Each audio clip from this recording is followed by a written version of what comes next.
सभी को राधे राधे, जय श्री कृष्णा। दोस्तों, अक्सर मासिक धर्म में लड्डू गोपाल की सेवा किस प्रकार से करें, इस बात को लेकर काफी विवाद रहता है। तो ठाकुर जी ने स्वयं इस लीला कथा के माध्यम से आप लोगों का बहुत बड़ा मार्गदर्शन किया है, इसलिए लीला कथा को अंत तक अवश्य ही सुनना और उससे पहले गुरुजी द्वारा कही गई इस बात को भी ध्यान पूर्वक सुनना, जिससे आपके सारे भ्रम दूर हो जाएंगे। गुरुदेव, आप पवित्र अवस्था में शरणागति मंत्र मानसिक जप कर सकते हैं? हाँ जी, कर सकते हैं। अपवित्र अवस्था तात्पर्य मासिक धर्म में, शौच में नहीं। अगर आप लेटरिंग गए हैं तो आपको पवित्र होना है। उस समय नाम जप करो राधा वल्लभ श्री हरिवंश।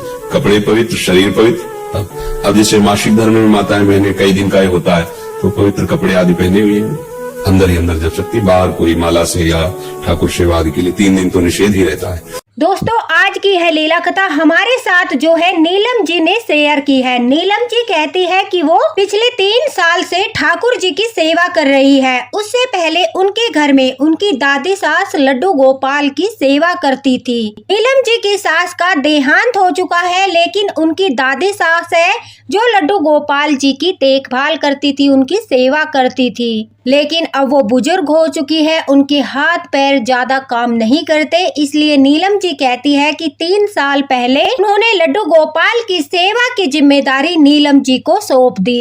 अब वो ठाकुर जी को स्नान इत्यादि नहीं करा पाती थी, इसलिए नीलम जी ने ही ठाकुर जी की सेवा की जिम्मेदारी ली। नीलम जी ने ठाकुर जी की सेवा करना जब प्रारंभ किया, उसके कुछ दिन पश्चात ही नीलम जी कहती है कि उन्हें मासिक धर्म की समस्या हो गई। अब मासिक धर्म में ठाकुर जी की सेवा करे या ना करे, इस बात को लेकर वो काफी चिंतित थी और उन्हें इस बारे में ज्यादा ज्ञान भी नहीं था। लेकिन उनकी दादी सास जो थी वो बिल्कुल उन्हें मासिक धर्म में ठाकुर जी की सेवा करने के लिए मना करती थी। अब नीलम जी कहती है कि ठाकुर जी को इस प्रकार से घर में भूखा प्यासा बैठे हुए देखकर उन्हें अच्छा नहीं लग रहा था, इसलिए उन्होंने मासिक धर्म में लड्डू गोपाल की सेवा से जुड़े नियम जानने के लिए वीडियो देखा। उस वीडियो में उन्हें यही बताया गया कि जब ठाकुर जी हमारे घर में विराजित होते हैं और हम उनके साथ पुत्र भाव रखते हैं या कोई रिश्ता रखते हैं तो हम मासिक धर्म में ठाकुर जी की सेवा कर सकते हैं। अब यह बात सुनकर नीलम जी कहती है उन्होंने दूसरे वीडियो पर सर्च नहीं किया और उसी वीडियो की बात मानकर उन्होंने लड्डू गोपाल की सेवा मासिक धर्म में करना भी शुरू कर दिया। उनकी दादी सास जो थी वो काफी बुजुर्ग हो चुकी थी, इसलिए उन्हें नहीं पता रहता था कि किस समय से नीलम जी मासिक धर्म में है और किस समय वो बिना मासिक धर्म के सेवा कर रही है। नीलम जी कहती है इसलिए मैं अपने तरीके से ठाकुर जी की सेवा मासिक धर्म में भी करती थी। उन्हें भोग लगाना, उन्हें स्नान कराना, उन्हें विश्राम कराना, सभी कार्य जो ठाकुर जी के नित्य नियम सेवा में होते हैं, उसी प्रकार से मासिक धर्म में भी वो ठाकुर जी की सेवा करती थी। एक बार जब उनकी दादी सास को इस बात का पता चला कि नीलम जी मासिक धर्म में भी ठाकुर जी की सेवा करती है, उन्होंने इस बात के लिए नीलम जी को टोका और कहा बेटा देखो, मासिक धर्म में ठाकुर जी की सेवा नहीं की जाती, भले ही हमारा उनके साथ कोई भी रिश्ता क्यों न हो, लेकिन है तो वो भगवान ही है, तो वो ठाकुर जी ही, हमें उनकी सेवा मासिक धर्म में नहीं करनी चाहिए।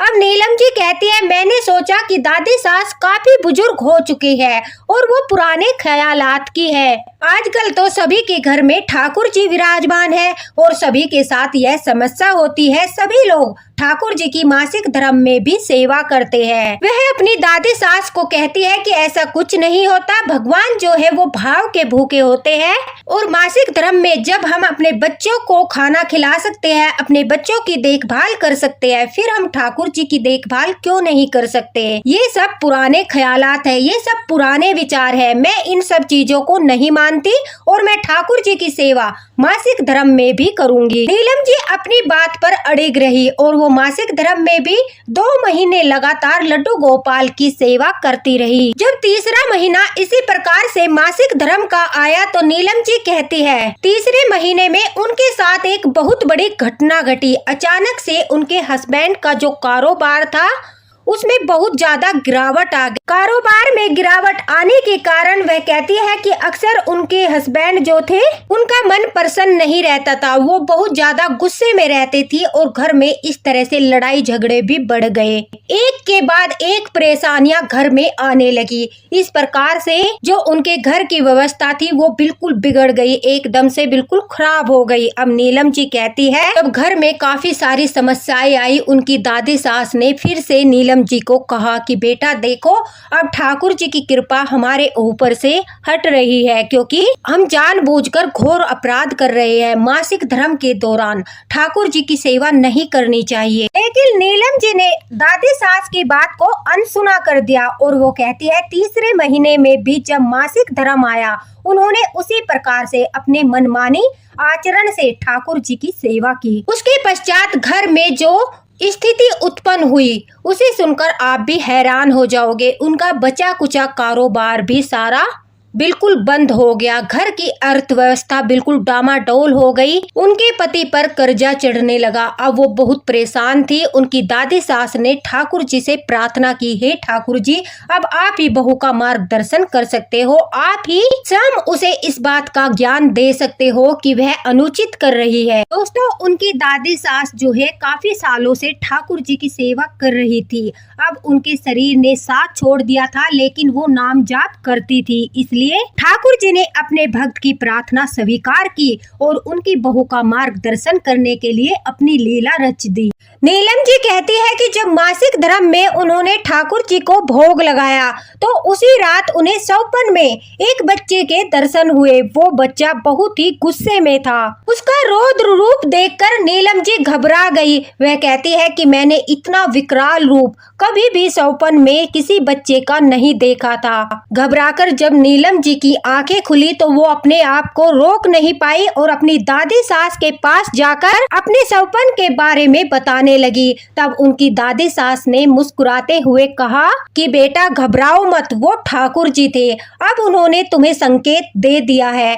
वो भी चाहते हैं कि मासिक धर्म के दौरान जो नियम है उस नियम को अपनाओ। देखो, अगर हमारे घर में ठाकुर जी विराजित होते हैं, लड्डू गोपाल जी का विग्रह है, तो उसमें ठाकुर जी अपनी शक्तियों को विराजित करते हैं, वो जागृत होते हैं। भले ही हम उनके साथ कोई भी रिश्ता बनाए, पुत्र का, सखा का, भाई का, जो भी हम रिश्ता बनाते हैं, लेकिन हमें यह बात ध्यान रखनी चाहिए कि वो हमारे ठाकुर है, वो हमारे ठाकुर जी है, वो हमारे भगवान है। और भगवान के पूजा पाठ में नियमों का पालन करना अत्यंत अनिवार्य होता है। दोस्तों, नीलम जी की दादी सास ने उनका मार्गदर्शन करते हुए उन्हें काफी सारी बातें बताई। मैं आपको बताना चाहती हूँ, ध्यान पूर्वक सुनना कि किस प्रकार से आपको मासिक धर्म में सेवा करनी है और किन नियमों का पालन करना है। देखिए, अगर लड्डू गोपाल घर में विराजित होते हैं तो हमारे ठाकुर जी की शक्तियाँ उनमें विराजमान हो जाती है।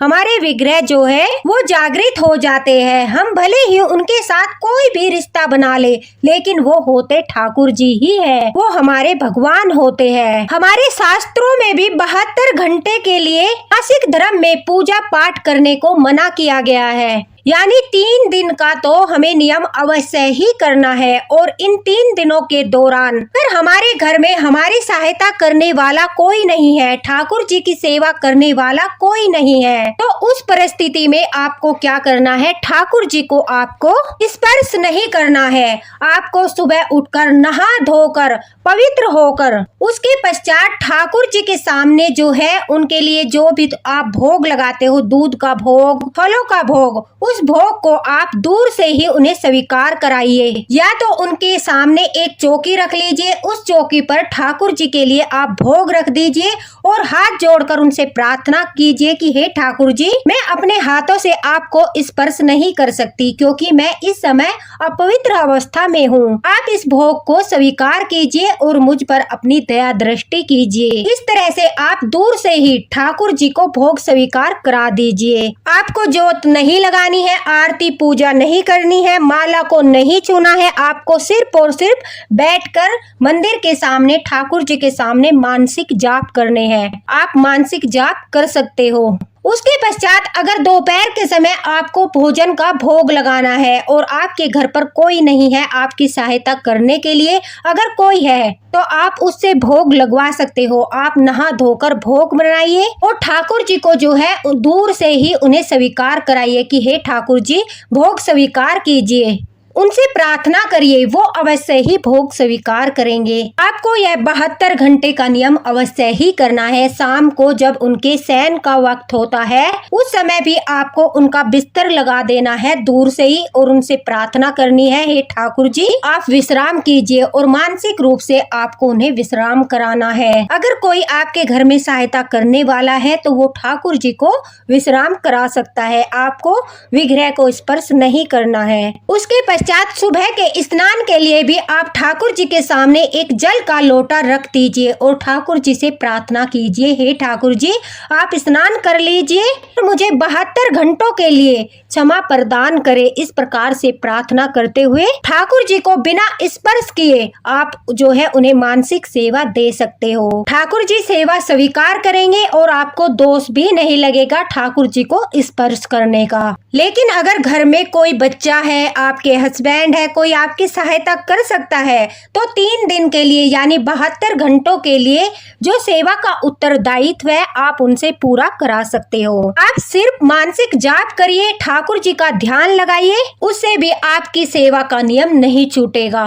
3 दिन के उपरांत यानी 72 घंटे के उपरांत आप जो है अपने सिर को धोकर स्वच्छ कपड़े पहनकर जल्दी जल्दी से ठाकुर जी को स्नान करा सकते हो। लेकिन ध्यान रखिए आपको जो है स्नान करते ही तुरंत से सिर धोकर स्नान करते ही जल्दी से ठाकुर जी को स्नान कराना है, क्योंकि स्नान कराने के 5-10 मिनट तक ही हम शुद्ध अवस्था में रह सकते हैं 3 दिन के बाद। उसके पश्चात अगर हम ठाकुर जी को दोपहर को फिर से भोग लगाते हैं तो हमें दोबारा से स्नान करना होता है, हमें फिर से स्वच्छ कपड़े पहनने होते हैं। अन्यथा आप 72 घंटे के बाद ठाकुर जी को जब सुबह सुबह स्नान कराओ उसी समय उनके सामने जो है फ्रूट रख दीजिए, पंचमेवा रख दीजिए, ठाकुर जी का जो है इस प्रकार का सूखा भोग रख दीजिए कि शाम तक ठाकुर जी आराम से अपना भोग पाते रहे। लेकिन अगर आपको भोजन का सात्विक भोजन का भोग लगाना है तो आपको या तो नहा धोकर शुद्ध होकर ही दोबारा से भोग लगाना होगा, अन्यथा आपको अगर आप स्नान नहीं कर सकते तो आपको बाहर से ही ठाकुर जी को भोग स्वीकार करवाना होगा। मासिक धर्म जो है किसी किसी का 5 दिन का नियम होता है, किसी का 3 दिन का नियम होता है और किसी का 7 दिन का नियम होता है। लेकिन 72 घंटे के बाद हम सिर धोकर नहाकर पवित्र कपड़े पहनकर ठाकुर जी को जल्दी जल्दी से स्नान करा सकते हैं। याद रहे अगर मासिक धर्म के बाद आप सिर धोकर स्वच्छ होते हो तो गुरुवार नहीं होना चाहिए, शनिवार का दिन नहीं होना चाहिए, एकादशी के दिन भी हम मासिक धर्म वाला सिर को नहीं धो सकते। आपके घर में अगर ठाकुर जी का भोग बनाने वाला भी कोई नहीं है तो आप नहा धोकर स्वच्छ कपड़े पहनकर ठाकुर जी का भोग जो है वो बना सकते हो। आपको सिर्फ और सिर्फ एक बात का ध्यान रखना है कि आपको 72 घंटे तक हमारे ठाकुर जी के विग्रह को स्पर्श नहीं करना है, क्योंकि दोस्तों उनमें जो शक्ति विराजमान होती है उन्हें हम अपवित्र अवस्था में स्पर्श नहीं कर सकते, नहीं तो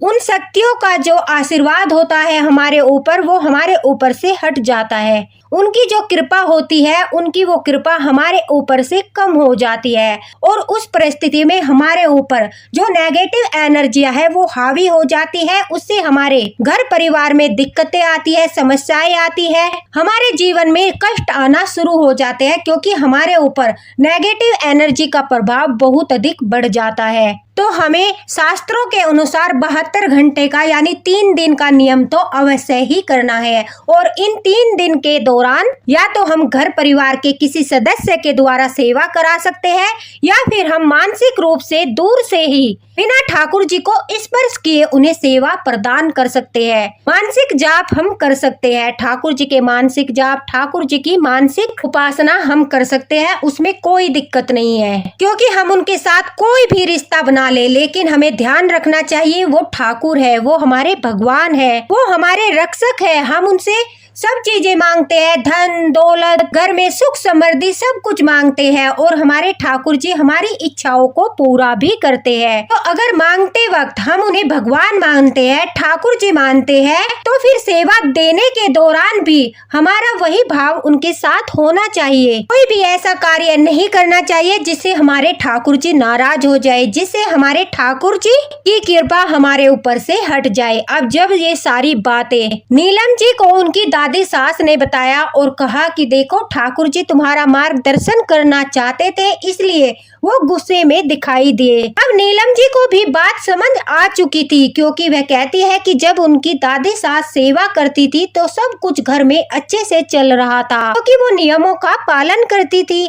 जब से नीलम जी ने सेवा करना शुरू किया और उन्होंने इस बात से इनकार कर दिया कि ऐसा कुछ नहीं होता, वो मासिक धर्म में भी सेवा करेगी, तभी से उनके घर परिवार में परेशानी शुरू हो गई। नीलम जी कहती है उन्होंने ठाकुर जी से क्षमा याचना की, उनसे प्रार्थना की कि मुझसे भूल हो गई है, घोर अपराध हो गया है, मैं आगे से इस बात का ध्यान रखूंगी और पूरे 72 घंटों का यानी 3 दिन का नियम मासिक धर्म में अवश्य ही करूंगी। इस प्रकार से नीलम जी कहती है उन्होंने ठाकुर जी के सामने प्रार्थना करके अब ठाकुर जी की सेवा में इस नियम को अपनाना शुरू कर दिया।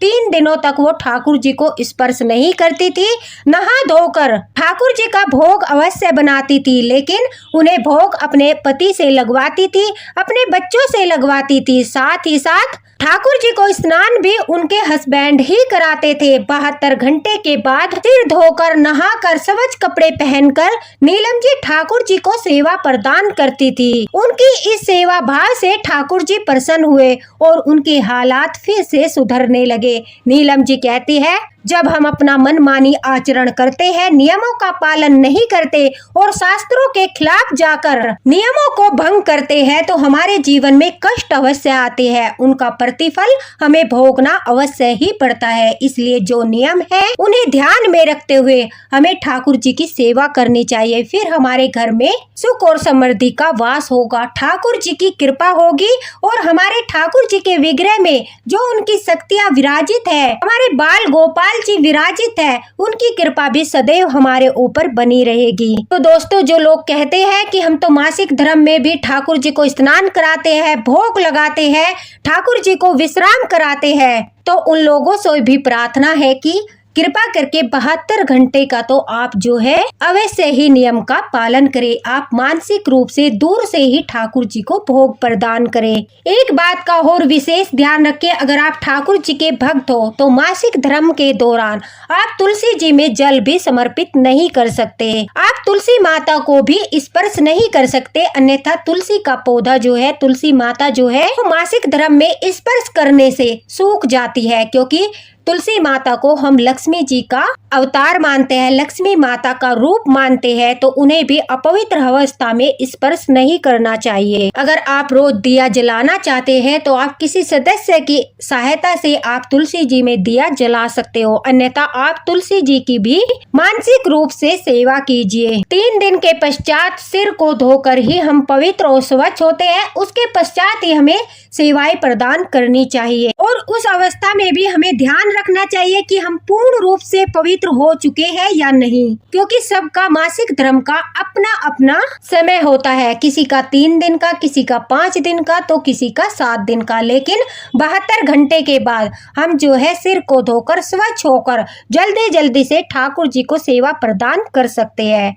स्वच्छता का ध्यान रखते हुए 3 दिन के बाद हम लड्डू गोपाल को सेवा दे सकते हैं, लेकिन उसके लिए आपको थोड़ी सी मेहनत करनी होगी। जब भी आप सेवा प्रदान करें उससे पहले आपको स्नान करना होगा और स्वच्छ कपड़े पहनने होंगे। अगर आप पूरी तरह से ठीक हो चुके हो, आपको कोई भी प्रॉब्लम नहीं है, बार बार रक्त का संचार नहीं हो रहा है, तो आप उस अवस्था में तो पूर्ण रूप से सेवा कर सकते हो, उसमें कोई भी परेशानी नहीं है। लेकिन अगर 3 दिन के पश्चात भी आपको अच्छा फील नहीं हो रहा है, बार बार रक्त का संचार होता है, तो उस अवस्था में आप नहा कर सिर धोकर ही ठाकुर जी को सेवा प्रदान कर सकते हो, लेकिन प्रदान अवश्य कर सकते हो, क्योंकि आपने 72 घंटे का 3 दिन का नियम कर लिया है। तो दोस्तों, ठाकुर जी के द्वारा बहुत अच्छा मार्गदर्शन दर्शन हुआ है। काफी सारी सखियों ने बार बार कमेंट बॉक्स में भी पूछा है कि हमें मासिक धर्म में किस प्रकार से सेवा करनी चाहिए। आशा करती हूँ उन्हें उनके प्रश्न का उत्तर मिल गया होगा।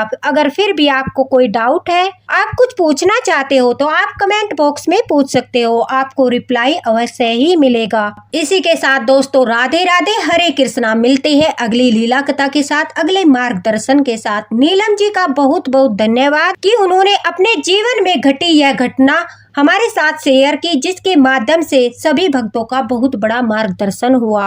राधे राधे।